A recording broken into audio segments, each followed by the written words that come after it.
नमस्कार, मैं आशीष कुमार।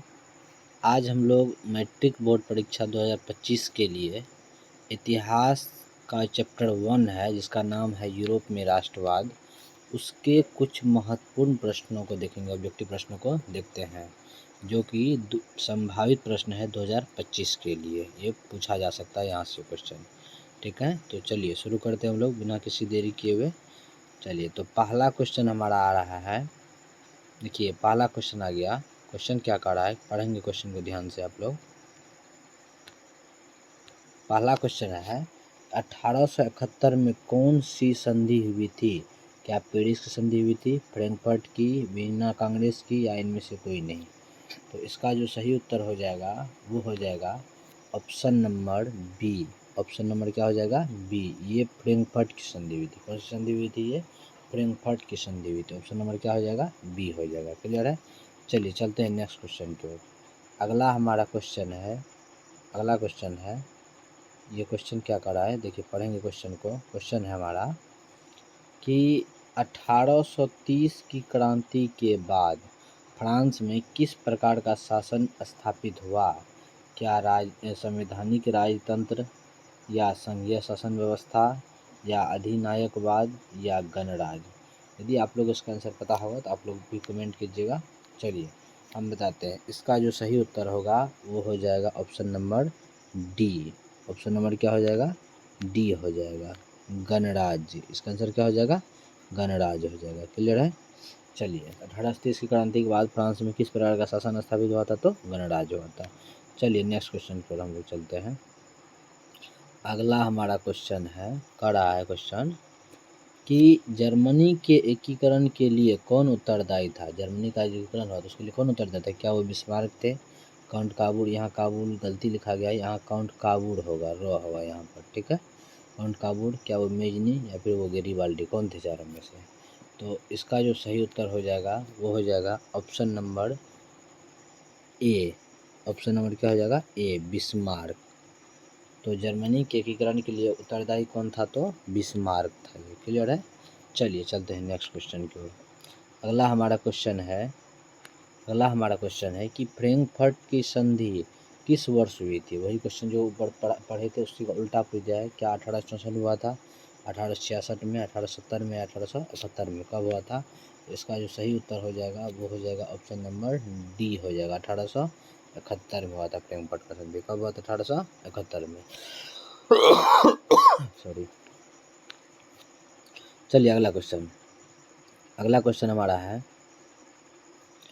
कि इटली के एकीकरण में निम्न में से किसका संबंध नहीं है? इटली के एकीकरण में निम्न में से किसका संबंध नहीं पूछा, यहाँ पर है नहीं पूछा। क्या पूछा? नहीं है। क्या बिस्मार्क का नहीं है, काबूल का नहीं है, गैरिबाल्डी का नहीं था, या मेजनी का नहीं था? किसका नहीं था?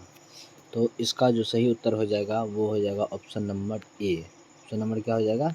ए, मतलब बिस्मार्क का इससे कोई संबंध नहीं था, लेकिन उसमें काउंट काबूल का संबंध था, गेरिबाल्डी का था, मेनी का था।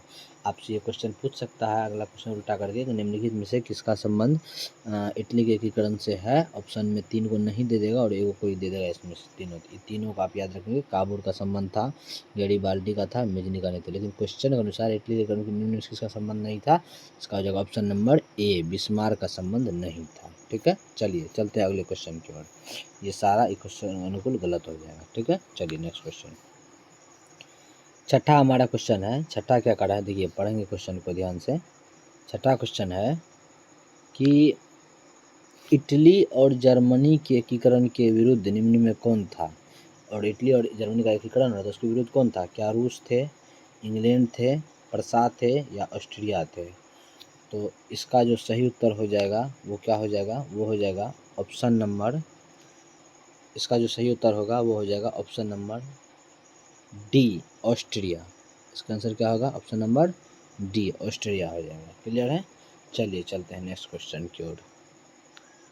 अब अगला हमारा क्वेश्चन है, क्वेश्चन नंबर कितना हो जाएगा? 7 है। 7वां क्वेश्चन क्या कर रहा है, देखिए यहाँ पर 7वां क्वेश्चन है कि जर्मनी के एकीकरण का मुख्य कारण, मुख्य वास्तुकार कौन था? मतलब जर्मनी का जो एकीकरण हो रहा था उसका मुख्य वास्तुकार कौन था? क्या वो लेनिन थे, मेजनी थे, गेरिबाल्डी थे, या बिस्मार्क थे? इनमें से कौन थे? तो इसका जो सही उत्तर हो जाएगा वो हो जाएगा ऑप्शन नंबर डी। क्या हो जाएगा इसका ऑप्शन नंबर डी हो जाएगा। बिस्मार्क थे, कौन थे? बिस्मार्क। ऑप्शन नंबर डी हो जाएगा। क्लियर है? चलिए चलते हैं नेक्स्ट क्वेश्चन की ओर। अगला हमारा क्वेश्चन क्या करा देखिए, यही क्वेश्चन फिर से रिपीट हो गया है। इसका जो आंसर हो जाएगा, सही उत्तर होगा वो क्या हो जाएगा, यहाँ गलती लिखा गया है, प्रिंट मिस्टेक है, यहाँ फ्रैंकफर्ट हो गया है। फ्रैंकफर्ट नहीं होना चाहिए, यहाँ फ्रैंकफर्ट हो गया, फ्रैंकफर्ट नहीं होनी चाहिए। ओ सॉरी, रेंकफर्ट हो गया है, रेंकफर्ट नहीं होनी चाहिए, गलत है, यहाँ फ्रैंकफर्ट होता। फ्रैंकफर्ट, जो कि हम लोग पीछे पढ़े क्वेश्चन, कब हुआ था? 1871 में। फ्रैंकफर्ट की संधि पर हस्ताक्षर कब हुआ था? तो 1871 में हुआ था। चलिए नेक्स्ट क्वेश्चन पर चलते हैं हम लोग। चलिए यहाँ पर हमारा क्वेश्चन कार्ड है अकाउंट का, अच्छा यहाँ भी प्रिंट थोड़ा मिस्टेक हो गया है, अकाउंट का बोर्ड नहीं होगा, यहाँ होगा काउंट का बोर्ड। काउंट का बोर्ड को विक्टर इमैनुअल ने किस पद पर नियुक्त किया था? क्लियर है? क्या वो सेनापति पद पर, गृह मंत्री पद पर, प्रधानमंत्री पद पर, या फ्रांस में राजदूत के पद पर? तो इसका जो सही उत्तर हो जाएगा वो हो जाएगा ऑप्शन नंबर सी हो जाएगा। उसको प्रधानमंत्री पद पर नियुक्त किया था। किस पद पर नियुक्त किया था? तो प्रधानमंत्री पद पर नियुक्त किया था। क्लियर है? चलिए नेक्स्ट क्वेश्चन पर चलते हैं हम लोग। अगला क्वेश्चन हमारा कह रहा है कि रक्त एवं लौह नीति का अवलंबन किसने किया था? रक्त एवं लौह नीति का अवलंबन कौन किया था? तो क्या वो मेजनी किए थे, बिस्मार्क किए थे, विलियम किए थे, या हिटलर किए थे? तो इसका जो सही उत्तर हो जाएगा वो हो जाएगा ऑप्शन नंबर बी हो जाएगा। क्या हो जाएगा? ऑप्शन नंबर बी, मतलब बिस्मार्क ने किया था। कौन किया था? बिस्मार्क। रक्त एवं लौह नीति का अवलंबन किसने किया था? तो बिस्मार्क किया था। क्लियर है?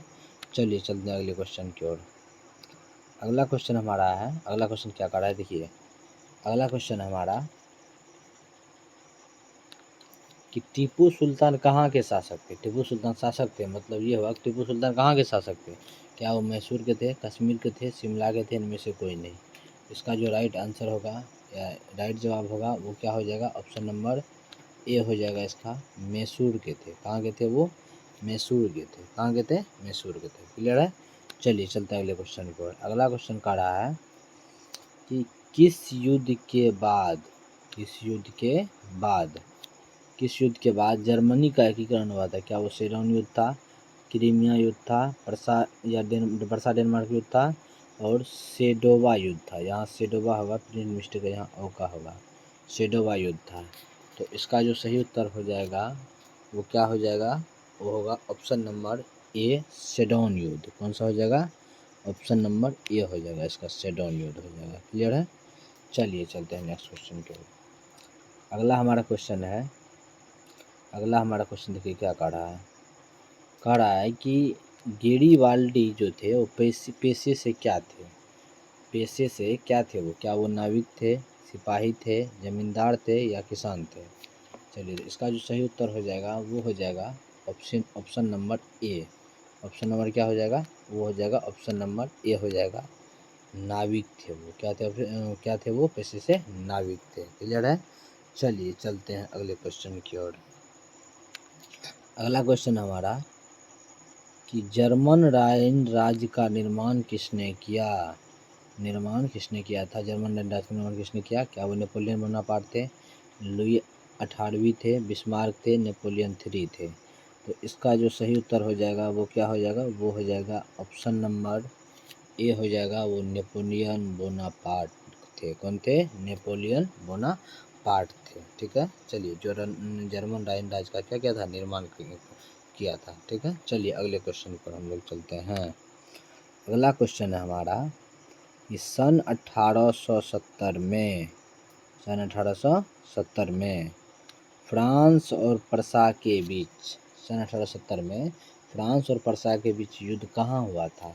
1870 में जो था फ्रांस और प्रसा के बीच युद्ध हुआ था, तो वो कहाँ पर हुआ था? क्या वो सेडोवा में हुआ था, फ्रैंकफर्ट में हुआ था, साइडाइन में हुआ था, या सेडोन में हुआ था? तो इसका जो सही उत्तर हो जाएगा वो क्या हो जाएगा? वो हो जाएगा ऑप्शन नंबर डी हो जाएगा, सेडोन में हुआ था। कहाँ पर हुआ था वो? सेडोन में हुआ था। क्लियर है? ऑप्शन नंबर क्या हो जाएगा? डी होगा इसका। क्लियर है? सेडोन युद्ध। चलिए अगला चलते हैं। अगला क्वेश्चन हमारा अगला क्वेश्चन है, देखिए यहाँ पर कि इटली के एकीकरण में निम्न में किसने योगदान किया था?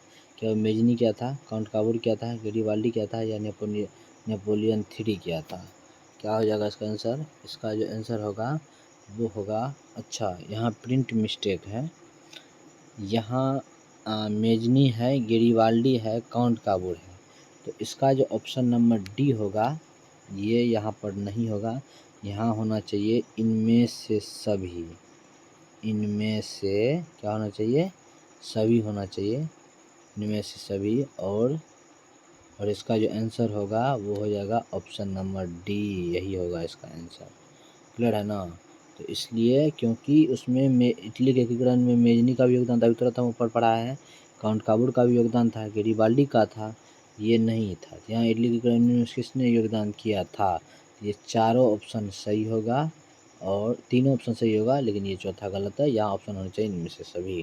क्लियर है? चलिए चलते हैं आगे हम लोग। अगला क्वेश्चन का रहा है हमारा 17 नंबर का।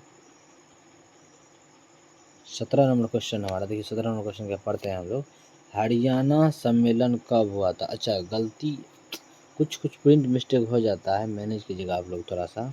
यहाँ हरियाणा नहीं होगा, ये गलत है। ये क्या है? ये गलत है। यहाँ होगा वियना सम्मेलन कब हुआ था? वार्षिका य न का। वियना सम्मेलन कब हुआ था? क्लियर है? क्या 1815 में हुआ था? क्या वो 1815 में हुआ था, या 1848 में, 70 में, या 71 में? तो इसका जो सही जवाब हो जाएगा वो हो जाएगा ऑप्शन नंबर ए होगा, 1815 में। कब हुआ था वियना सम्मेलन? 1815 में हुआ था। क्लियर है? चलिए अगले क्वेश्चन पर चलते हैं हम लोग। अगला क्वेश्चन कह रहा है कि जल बेडिंग संबंधित है किससे? किससे था? जल बेडिंग किससे संबंधित था? अच्छा यहाँ भी जल बेडिंग नहीं होता, जलवेडिन होता है, जलवेडिन। ज लवस जो एका रहस्यिका न। जलवेडिन किससे संबंधित है? क्या वो क्रांतिकारियों से है, पादरियों से है, विद्वानों से है, या व्यापारियों से है? तो इसका जो सही उत्तर हो जाएगा वो हो जाएगा ऑप्शन नंबर डी हो जाएगा, वो है व्यापारियों से। किससे संबंधित है? वो व्यापारियों से संबंधित है। क्लियर है? किससे है? वो व्यापारियों से है। क्लियर है? चलिए चलते हैं अगले क्वेश्चन की ओर।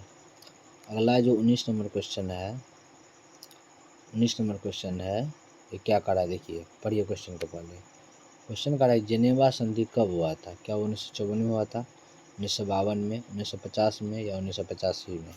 तो इसका जो सही जवाब हो जाएगा वो हो जाएगा, इसका जो सही जवाब होगा वो आप लोग कमेंट करके हमको बताएंगे कि इसका सही जवाब क्या होगा, अन्यथा इसका जवाब हम नेक्स्ट वीडियो में देंगे।